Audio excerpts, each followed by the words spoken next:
বৌমা। হ্যাঁ বাবা, কিছু বলবেন? হ্যাঁ, তোমার বলুম বলুম কইরা কদিন ধরে বলতাছি না, আজকে বলতে হইব, না হলে তো মান সম্মান কিছু রাখতেছো না তুমি। শুনো, মান সম্মান কি বলতে চাচ্ছেন আপনি?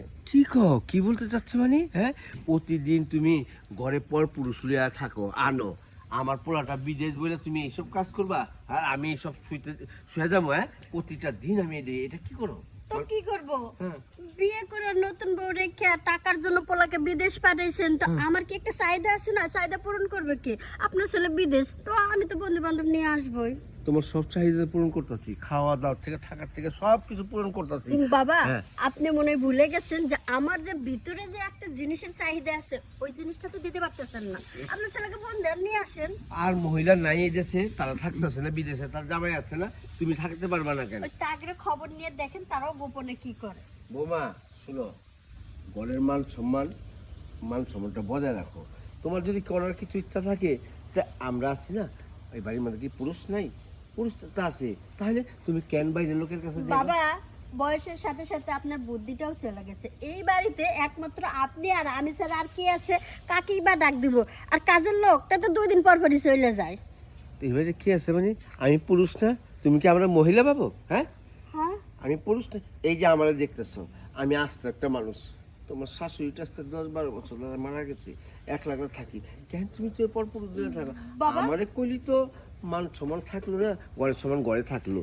বাবা এইসব আপনি কি বলতেছেন? আপনার কি বয়সের সাথে সাথে বুদ্ধিটাও চলে গেছে? আপনি আমার শ্বশুর, আপনার সাথে আমি এই কাজটা কেমনে করি? কেমনে করি? পর বেটাগুলো যদি করতে পারো, তাহলে আমার লগে করতে কি? হ্যাঁ, আচ্ছা, ওরা তো আমার কেউ হয় না, আসে যায়, টাকা দিয়ে চলে যায়। শুনো, আমি কিন্তু আজকে আমার পোলারে জানাই দেবো, জানা দিয়ে কিন্তু তুমি আর এইবার থাকতে পারবে না, পোলা তালাক দিয়ে দিব। শুনো, তোমার লগে একটু কথা আছে, ঘরে চলো। বাবা, আপনার পোলারে কিছু জানাইন না। না, উঠো। জানাবো কেন? তুমি যদি আমার একটু জানা দাও মন দিয়া, তাহলে আমি কেউ জানাবো না। চলো ঘরে যাই। হ্যাঁ, ঘরের সম্মান ঘরে রাখো। আমি বুঝতে পারছি আজকে তুমি কই যাইতেছ, দরকার নেই। আমি তো পুরুষ আছি, দশটা একটা খাস্তা পুরুষ দেখতেছ না। তারপরে বাবা হয়ে আরে বাবাটা বাদ দাও না, কাজের সময় বাবা মা এটি বাদ দিলি তো হয়। ঠিক আছে, চলো। ঠিক কথাই বলছেন আপনি। কাজের সময় বাবা আর মা কিছু না, তাছাড়া এই বাড়ির সম্মান বাড়িতে থাক, বাইরের লোকের কাছে আর যাবার দরকার কি? সামনে যা ঘরের মধ্যে শ্বশুরে এমনি পড়াই তৈব, না হলে জামাই যে বিদেশ থেকে টাকা পয়সা পাঠায়, বইলা দিলে আমরা বাচ্চা বার করে দিব, পরে সব যাইব কা। কিছু কইলা? না বাবা, আসেন। চলো। বৌমা শোনো, আজকে আমি তোমার যেটা করুম, এইটা করলে আর তুমি ওর পর পুরুষের কাছে যাইবা না, ঠিক আছে? কেন, ঘরের মান সম্মান তো, তাই না? মান সম্মান সবচেয়ে বড় কথা। বাবা, হ্যাঁ। আপনি যদি আমারে ঠিক মতো আদর যত্ন সুখ দিতে পারেন, তাহলে তার বাইরে যাবার দরকার নাই। আরে আদর, তুমি আদর এমন আদর তুমি সারা জীবন কোনো পুরুষের নাম নিবা না, বরং তো আমার পোলারও বুঝলে দেবা, ঠিক আছে? না না, পোলারে তো বলা যাবো না, তাহলে এই যে এইটা পাবো না। এটা ঠিক। চলো, তোমার কাজটা করে ফেলে। তুমি এত কষ্ট করো, আর আমি কি কম কষ্ট করি? সে বলো। এই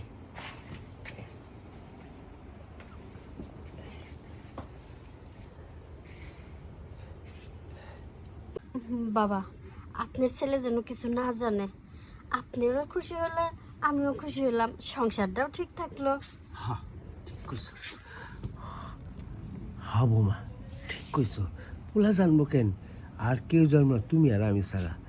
আজকে ঠিক আছে, আমি মান সম্মানটা আমরা টিকা রাখি। হ্যাঁ, আর পোলাইলে আমি তোমার সাপে দেবো, আমার কত সুন্দর বউ, আমার বউটা কত ভালো, আমার খেয়াল রাখছে। এই কত বড় একটা খেয়াল রাখতেছে।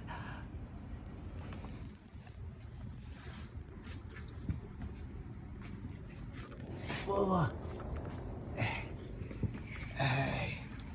বৌমা শোনো, এখন পর পুরুষের কাছে আর যাইবা? হ্যাঁ না বাবা, আপনি আমাদের যে সুখ দিচ্ছেন, বাইরের মানুষ তো এরকম সুখ দিতে পারেনি, তাহলে বাইরের মানুষ দরকার কি? ঘরের মানুষে ঘরেই থাক। তাহলে আজকের থেকে যেগুলি বাইরের মানুষ আছে সবগুলি ডিলেট দিতে থাকো, ঠিক আছে? হ্যাঁ, আমারে ডাউনলোড করে নামা রাখো। হ্যাঁ, আজকে থেকে শুধু আপনি আর আমি। বাবা, আমি একটু রুমে যাই। কত বড় একটা ভালো কাজ করলাম, ঘরের সম্মানটা ঘরে রাখলাম, নাহলে তো বউরা দুরা জায়গা জায়গা লোট লইতো।